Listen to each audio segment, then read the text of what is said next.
What's up guys, welcome to your 6th Android tutorial for the new Boston. Again with me Travis, and what we're going to do in this tutorial is install some new software that we can use for I'm just kidding. We're getting into the XML and XML programming so we can set up some custom views and some custom layouts. So I want you guys to open up your layout folder and click on this main XML and you guys will get something like this. Now you can switch between the graphical layout, which is this, and the coding, which is this, by these two tabs down here, graphical layout and main.xml. Basically all I'm going to do in this tutorial is describe what's going on and teach you guys a little bit about XML. It's pretty simple language for the most part, but you know, it might be confusing right at the beginning. You guys will pick this up quickly, I'm almost positive. Now the first line of code you see isn't that important, because anytime we set up a new layout, it's going to give us this code as well. I mean, it is important, but you guys won't have to remember typing this out every time because it's going to define it for us. And basically you need to have that as your first line of code for the most part. And then what we do is we set up a linear layout which starts here and gives some attributes to the linear layout, and it ends here. Basically what a linear layout is going to do is it's going to hold some other items such as a text, and it's going to kind of define basically the layout of those items to a sense. So it's going to kind of categorize them and do all that stuff. Let's see here. Oh, got a new whatever. Alright, so what we're going to do is basically kind of define this linear layout, and or I'm going to describe everything that's going on within the attributes of this linear layout. Now we have this reference basically, and that's all it is. You guys don't Again, you don't have to really remember that, because when we set up a new layout, Eclipse will set up this reference for us. So that's nice.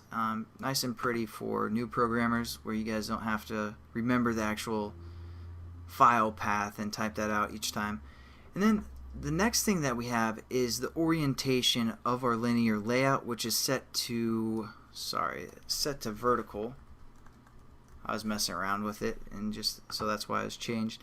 And basically what that is going to do is it's going to set all the items within the linear layout vertically. So for example, if we copy this text view, or this text for the most part, and paste it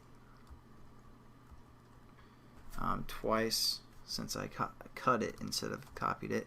So now we have two text, and we go into a graphical layout. They're placed vertically from top to bottom. That's just how our layout is going to work. Again, we can also set this horizontally, as well as you guys just saw. So I'm going to do that real quickly by typing horizontal and hit save, go to graphical layout, and I messed this up.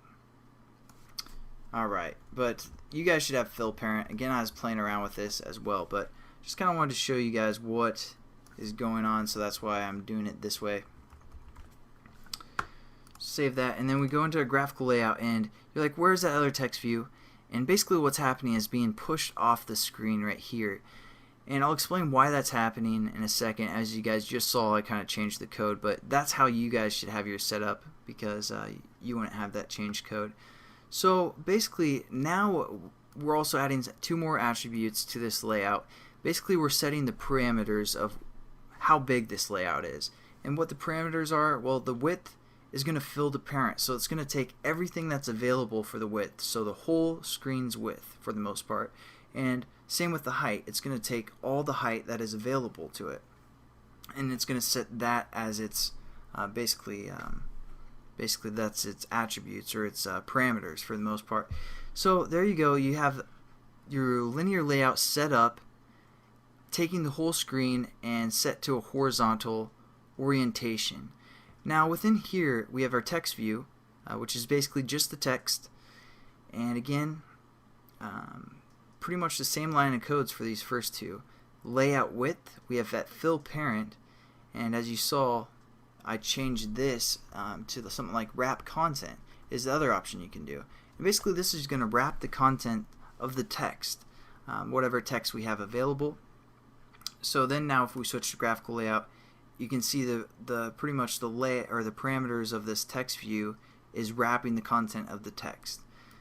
So those are your two options for the most part that you can use. You can also use, pixels if you want, and we'll get into that later. But Basically, I want you guys to remember fill parent and wrap content. And same with the height, it's wrapping the content. Now the text says @string hello, and you're like, no it doesn't, it says hello world starting point. Now basically what's happening is this is using a reference. Anytime you see an within the XML, it's using a reference. So it's referencing the string hello, and that string is located within our values. So we have this values and we have this strings. So we're going to say strings, and there's a string called hello. So it's using this reference, and then this is the name of the reference, but it's displaying the value of the reference. So for example, we can set up a new string by clicking add string, and then we can set up a name called ref for reference and say this is a reference, and save it, and then go back into our XML, and we can also just do something like @string ref, and then we go over into our graphical layout. It says this is a reference, just that new string we set up.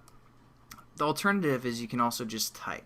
So you can just type whatever you want without using the @ symbol, as long as it's within quotations, and there you go. You can just display your type. Now the good thing about the references or for strings is basically if you're working for a boss that keeps changing his mind on the title of whatever the application or whatever, if you guys have a title within your app, keeps changing the name, instead of looking through all this code for where you typed the title, you can just refer or set up a title, a reference, and then just go into your string under the values and look for that title and change the value there. So that's kind of the benefit, but hopefully you guys understand a little bit about the layout. Oh, one other thing. There's two ways to kind of close your statements. You can see them both here. Basically, we're setting up our linear layout here, and it's closing down here. Now, basically, anytime you see a /, that's when it's closing. So, example, you can use I just kind of set up two different text views and their closing statements. So we have our text view, and we set up some attributes, and then we use the less than sign, and then we use a greater than sign / text view, and then less than sign to close it. Or if you don't want to type this out every time, you can just do / less than sign for your text. So there you guys go. Quick overview for XML. I'll catch you guys in the next tutorial. Thanks for watching.